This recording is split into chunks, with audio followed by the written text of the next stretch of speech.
Hello everyone, this is Alan. I'm a author, journalist, and professional witch, and this is my debut non-fiction book, Venezuelan Folklore, Spirits and Legends of the Dead. It's part of the Pagan Portals collection, and it's really short, only $85, 85 pages. It's not $85, just in case. And I wanted to share with you one of the sections instead of chapters. This is more like it's more divided in sections, and it's full of different stories, folklore, legends, etc. I mean, it's on the title. So this one is called Spontaneous Prayers and Incantations. I consider myself a fairly methodical, structured, and orderly person.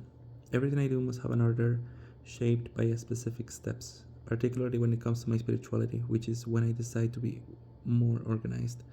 There's a chance I might have autism or some other mental condition, so that might be the reason why. However, there's a time when you have to forget structure and simply follow what your intuition dictates. With the passage of time, I formed my own spiritual practices, learning as much as I can from different cultures, trying to keep myself both correct and true to their origins and to myself. I described myself as an eclectic witch, and by that I meant that I took a little of everything, what I consider correct and necessary, but always stay respectful toward the source without appropriating anything and creating a personal practice. I still use that term now and then for the sake of simplicity, but my practice has changed from that approach. Some parts of my practice remained static for a long time, but they all changed, some with more ease than others. I modified and discharged as I saw fit, such as meditations, my way of connecting with the divine energy and understanding it, especially the prayers and incantations I use.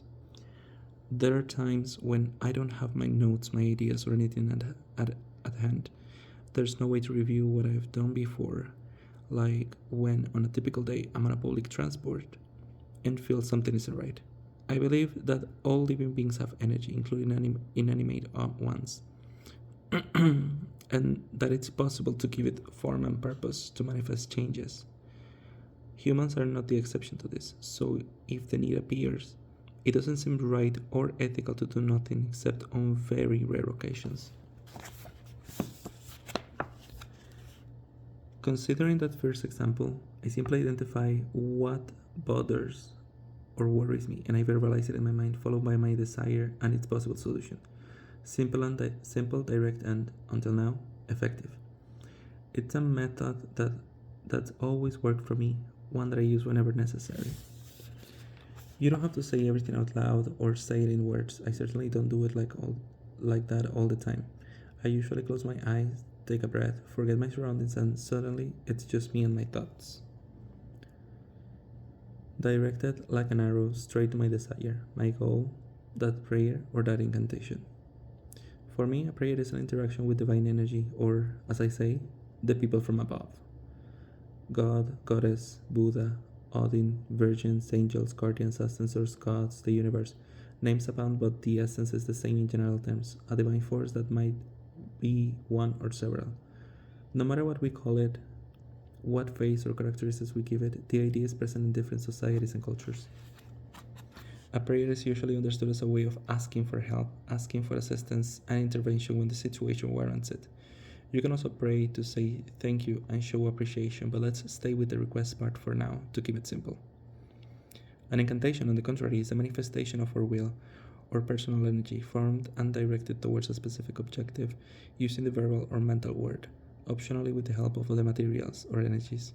When I started learning witchcraft, I learned that since we were created by the gods, then there's something divine in all of us, and so I understood incantations as our voice using that divine spark. You could say that this is the most basic form of magic, recognizing the divine inside. Many cultures have used both, and each technique carries a power with it. The power of tradition, repetition, and antiquity is undeniable. They are proven formulas and methods that have been passed down for generations because they are useful. However, traditions began as innovations as well. Sometimes situations force us to think outside the box, leave our comfort zone, and this applies to any aspect of life. Innovating is not about forgetting our customs and traditions, but about creating a new one and allowing those that exist, those in which we trust, evolve over time. A static spiritual practice can be depressing and boring to some, and could lead to failure if it against common sense and inclusion, even more if we're talking about a shared practice that welcomes others into it. You could also run the risk of it becoming a chore to be done with. I don't think it's always right to keep doing exactly the same thing over and over again. Allowing rituals and ideas to grow is an important part of my spirituality, always keeping a small window for new things, new approaches, intuition and inspiration. This not only re-enlivens our practice, it offers new perspectives. It offers new perspective, vivifies it, keeps it new, full of mystery, expectation, promises. The day your faith stagnates, it will have failed. Although I'm still learning to trust my intuition, learning to identify when it's when it is my faith that speaks and when it is my overthinking head, it becomes easier every day to let everything flow and nothing to influence. Sometimes faith must be like a river, and the believer is a swimmer. Sometimes we have to trust the current will take us to a good port and modify the way we swim. So far, it hasn't failed me. Then there are some journaling prompts that you can use for writing, for free writing, for meditation, for journaling, you pick. Each section comes with a set of journaling prompts, and these are the ones for this one. When was the last time you practiced your spirituality or religion without a fixed script? Do you understand the reasons and meanings behind what you do in your practice? Does it make sense to you? Is it comfortable for you to do something spontaneous? Do you like the idea? Why?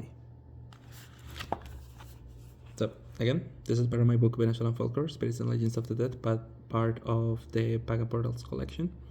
It's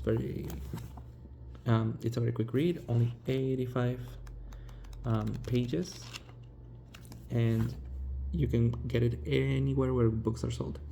And if you're in Utah and go to Telesville, you can get it signed. And also, if they still have a bookmark, an exclusive bookmark that I did for the first event. So I hope that you like it, and remember, if you like it, please share, subscribe, like, comment, just engage, and let me know what you think. See you.